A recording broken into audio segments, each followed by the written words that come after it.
Sept mois après l'éclatement du scandale, l'affaire Christian Quesada fait encore parler d'elle.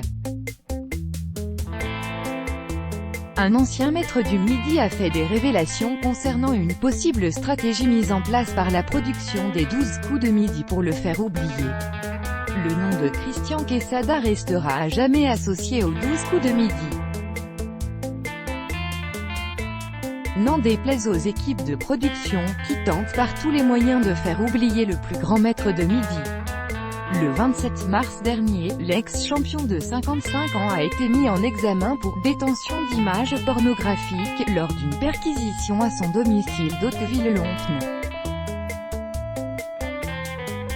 Des milliers de fichiers vidéo, certains mettant en scène des enfants de moins de 10 ans, auraient été retrouvés dans son ordinateur.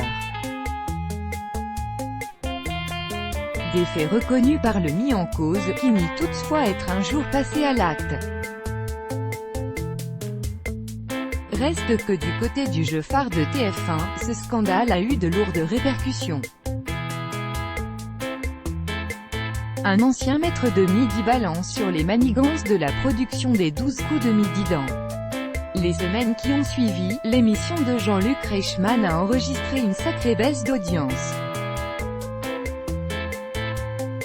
Mais un homme est venu tout sauver, il s'agit de Paul. Débarqué dans le jeu à la fin du mois d'avril, le nouveau maître de Midi a fait l'effet d'un raz de marée auprès des téléspectateurs qui ne voient désormais plus que lui. Une situation qui arrange bien la production, si l'on en croit les dires d'un ancien maître de Midi, qui a souhaité conserver son anonymat. Ils veulent effacer Christian des tablettes, en gain comme en participation, estime ce dernier dans les colonnes de Télé Loisirs. Parce que là, il se retrouve avec un numéro 1 fantôme. Christian doit être oublié, c'est mieux pour l'image du programme. Il faut reconnaître que boycotter le plus grand champion des 12 coups de midi n'est pas chose aisée pour la production. Le 26 août dernier, au lancement du match de l'été, le malaise était palpable lorsqu'il a été question des plus grands vainqueurs du jeu de Jean-Luc Reichmann.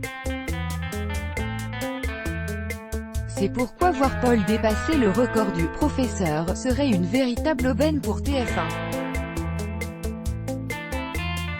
Ce qui pousse certains à penser que l'étudiant de 20 ans serait favorisé.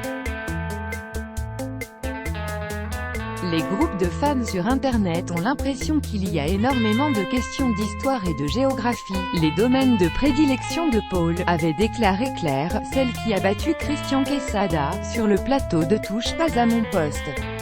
Alors Paul est-il véritablement favorisé?